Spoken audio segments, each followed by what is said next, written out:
ଯଦି ଆପଣଙ୍କର ଜନ୍ମ ସମୟରେ ବୁଧ କୁମ୍ଭ ରାଶିରେ ଅବସ୍ଥାନ କରିଥାଏ, ସାରା ଜୀବନ ଆପଣ କ'ଣ ଫଳ ପାଇବେ ତାକୁ ଟିକେ ଦେଖିବା। ଯଦି ଜନ୍ମଜାତକରେ ବୁଧ କୁମ୍ଭରେ ଥାଏ, ତେବେ ଆପଣ ସମ୍ମାନ ପାଇବା ଲୋକ। ସନ୍ତାନଙ୍କ ବିବାହ, ଆପଣଙ୍କ ସନ୍ତାନଙ୍କର ବିବାହ ଠିକ୍ ସମୟରେ ହେବ, ଠିକ୍ ବୟସରେ ହେବ, ଉଚ୍ଚ କୂଳରେ ହେବ। ଆପଣଙ୍କ ଜୀବନରେ 33, 36, 44, 57, 73 ଯଦି ବଞ୍ଚନ୍ତି, 83, 94 ଇଏ ବୟସ ବହୁ ଶୁଭ ଫଳ ପାଇବେ। ଜୀବନରେ 39 ବର୍ଷ ବୟସରେ ଶାରୀରିକ କଷ୍ଟର ଆଶଙ୍କା ବୃଦ୍ଧି ପାଇବ। ଆପଣ ନିଜ ଭାଗ୍ୟକୁ ନିର୍ମାଣ କରିବାରେ ଧୁରନ୍ଧର ଅଟନ୍ତି।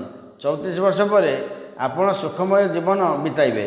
ଆର୍ଥିକ ସ୍ଥିତିରେ ପୁରା ସୁଧାର ଆସିବ।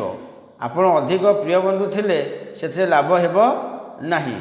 ଆପଣଙ୍କ ଜୀବନରେ କେତେକ ଅସୁବିଧା ଓ ଜଟିଳ ସମସ୍ୟା ଦେଖାଦେବ। ଆପଣଙ୍କ ପୁତ୍ର ଉପରେ ମଧ୍ୟ କେତେକ ଖରାପ ପ୍ରଭାବ ପଡ଼ିବା ଯୋଗ ରହିଛି। ଆପଣଙ୍କ ପାଦରେ, କାନରେ, ଯକୃତ, ପାକସ୍ଥଳୀରେ ରୋଗ ହେବାର ଆଶଙ୍କା ଅଛି। ଆପଣ ବ୍ୟବସାୟରେ ଲାଭବାନ ହୋଇପାରିବେ। ତାପରେ ବୁଦ୍ଧିମାନୀ କାମରେ ଆପଣ ସଫଳତା ମିଳିବ। ସରକାରୀ କାର୍ଯ୍ୟରେ ଲାଭ ମିଳିପାରେ।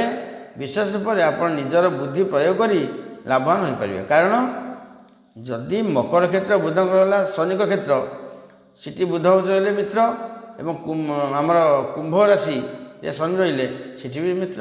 ଯେହେତୁ ଶନି କୁମ୍ଭରେ ରହିଲେ ଭଲ, ମକର ରହିଲେ ବି ଭଲ, ତେଣୁକରି ଉତ୍ତମ ଫଳ ନିଶ୍ଚୟ ପ୍ରାପ୍ତ ଅଛି। ଦେଖିବା ପରବର୍ତ୍ତୀ ଶେଷ